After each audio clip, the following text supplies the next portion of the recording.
तो दोस्तों, क्योंकि सास भी कभी बहू थे के आज के एपिसोड की शुरुआत में अंगद और वृंदा एक बाबा के पास जाते हैं। इधर बाबा अंगद को कहने लगता है कि उसकी होने वाली पत्नी मिताली के अंदर किसी आत्मा ने प्रवेश कर लिया है। फिर बाबा कहता है कि यह आत्मा कई सालों से भटक रही है और जब तक उसे मुक्ति नहीं मिलेगी वो मिताली के शरीर को नहीं छोड़ेगी। वृंदा पूछती है कि उन्हें मुक्ति के लिए क्या करना होगा, तो बाबा अंगद से कहते हैं कि वो मिताली को अमावस के दिन उनके पास लेकर आए और वो सब कुछ ठीक कर देंगे। तो अंगद और वृंदा वहां से निकल जाते हैं। दूसरी तरफ तुलसी मेहंदी फंक्शन की तैयारियों की देखरेख कर रही होती है। वो देखती है कि झूला टेढ़ा है और उसे वो ठीक करने लगती है। तभी मिहिर का छोटा भाई किरण वहां आता है। तुलसी उसे देखकर बहुत खुश हो जाती है। तुलसी किरण से शिकायत करती है कि वो परी की शादी और उनकी सालगिरह पर भी नहीं आया था। तो किरण कहता है कि वो इसीलिए अंगद की शादी में आकर उसे सरप्राइज दे रहा है। उसके बाद तुलसी मिहिर को आवाज लगाकर बुलाती है। मिहिर किरण को देखकर बहुत खुश होता है और उसे गले लगाता है। इधर अंगद, परी, ऋतिक और शोभा सहित घर के सभी मेंबर्स किरण से मिलते हैं और खुशी का माहौल बन जाता है। फिर मिहिर मजाक में किरण से कहता है कि अच्छा हुआ वो आ गया। अब वो अंगद की शादी की सारी जिम्मेदारियां संभालेगा और मिहिर आराम करेगा। तो किरण मिहिर को चिढ़ाते हुए कहता है कि वो जानता है कि सारी जिम्मेदारियां तो तुलसी भाभी ही संभाल रही थी। फिर तुलसी सबसे कहती है कि मेहमान आने वाले हैं, इसलिए सभी जल्दी से तैयार हो जाएं। इधर किरण को उसके दोस्त नरेंद्र का फोन आता है। नरेंद्र कहता है कि वो न्यूयॉर्क आया है और शाम को मिलना चाहता है। तो किरण कहता है कि वो अभी मुंबई में है, अपने भाई मिहिर वीरानी के घर। तो नरेंद्र तब खुलासा करता है कि मिहिर वीरानी हाल ही में यूएस आए थे और उनके होटल में ठहरे थे। तभी नरेंद्र मिहिर के साथ हुई घटना का अफसोस जाहिर करता है। तो किरण नरेंद्र से पूछता है कि मिहिर के साथ ऐसा हुआ क्या था। तो नरेंद्र बताने लगता है कि मिहिर की ड्रिंक में किसी ने कुछ मिला दिया था, लेकिन उनके साथ जो महिला थी उसने मिहिर की बहुत अच्छी देखभाल की थी। तो किरण को इधर लगता है कि नरेंद्र तुलसी की बात कर रहा है और वो गर्व से कहता है कि वो उसकी भाभी है और उन्होंने सालों से मिहिर को संभाला है। दूसरे सीन में परी रणविजय को देखकर खुश होती है और उससे मिलने जाती है। ऋतिक को रणविजय का आना पसंद नहीं आता और वो तुलसी से उसे घर से बाहर भेजने को कहता है। तो तुलसी मिहिर के पास जाकर पूछती है कि रणविजय यहाँ क्यों आया है। तो मिहिर बताने लगता है कि उसने परी की शादी रणविजय से करने का फैसला कर लिया है और इसलिए उसे बुलाया है।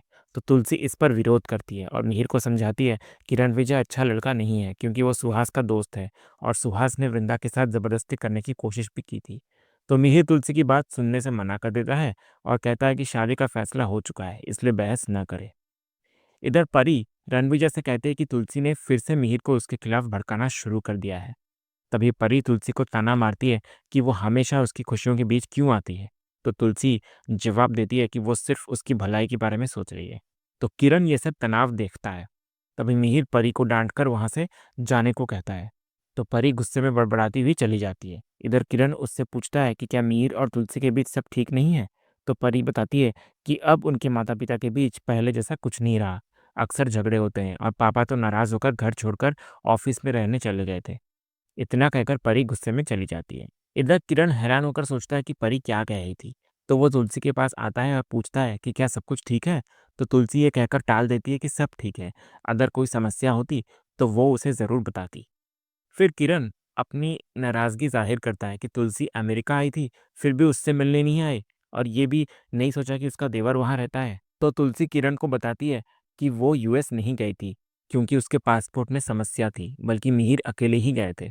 ये सुनकर किरण हैरान हो जाता है और सोचता है कि अगर तुलसी भाभी मिहिर के साथ नहीं थी तो उसके दोस्त ने जिस महिला के बारे में बताया था वो कौन थी जिसने मिहिर की इतनी देखभाल की थी।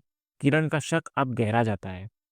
दूसरी तरफ शोभा तुलसी से मेहंदी लगवाने को कहती है, लेकिन तुलसी मना कर देती है कि उसे मेहमानों को देखना है।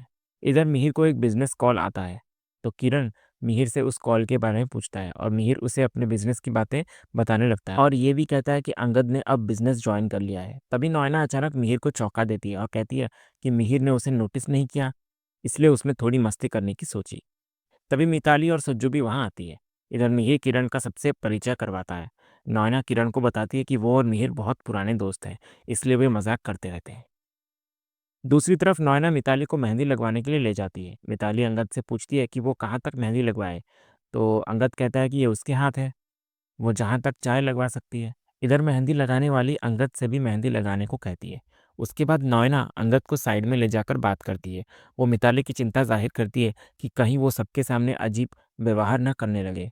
फिर नॉयना अंगद से बाबा द्वारा बताए गए उपाय के बारे में भी पूछती है, तो अंगद कहता है कि अभी इस बारे में बात करने का सही समय नहीं है। दूसरी तरफ रणविजय मिहिर के पास आकर कहता है कि उसके माता पिता कल मिहिर से मिलने आएंगे। तो तुलसी मिहिर को साइड में ले जाती है और गुस्से में पूछती है कि रणविजय के माता पिता को क्यों बुलाया गया, जबकि उसने कहा था कि रणविजय परी के लिए ठीक नहीं है। परी भी वहां आकर तुलसी से झगड़ने लगती है। मिहिर फिर तुलसी से कहता है कि वो एक ही बात बार बार क्यों दोहरा रही है। फिर मिहिर रणविजय का पक्ष लेता है और कहता है कि वो एक अच्छा लड़का है और परी को पसंद है, और सबसे बड़ी बात यह है कि वो परी के अतीत को भूलकर उसे स्वीकार करने को तैयार है। फिर मिहिर तुलसी को ताना मारते हुए कहता है कि तुलसी ने कोर्ट में परी के खिलाफ गवाही दी थी, इसलिए परी की ऐसी हालत हो गई है। तो तुलसी कहती है कि परी उसकी बेटी है और उसे अब उसकी जिंदगी के बारे में फैसला लेने का पूरा अधिकार है। तो इस पर मिहिर गुस्से में तुलसी पर भड़क जाता है। तभी नॉयना बीच में आती है और तुलसी को कहती है कि वो जानती है कि तुलसी हमेशा परिवार के लिए अच्छे फैसले लेती है, लेकिन इस बार वो रणविजय को लेकर गलत है। फिर नॉयना अपना तजुर्बा बताते हुए कहती है कि रणविजय बहुत अच्छा लड़का है और वो परी के साथ कुछ गलत नहीं करेगा। तो नोएना का ये हस्तक्षेप मिहिर को और मजबूत करता है।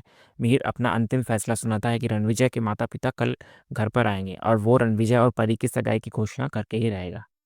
इधर ऋतिक तुलसी के पास आता है और कहता है कि उन्हें किसी भी कीमत पर रणविजय और परी की सगाई नहीं होने देनी है, वरना परी की जिंदगी बर्बाद हो जाएगी।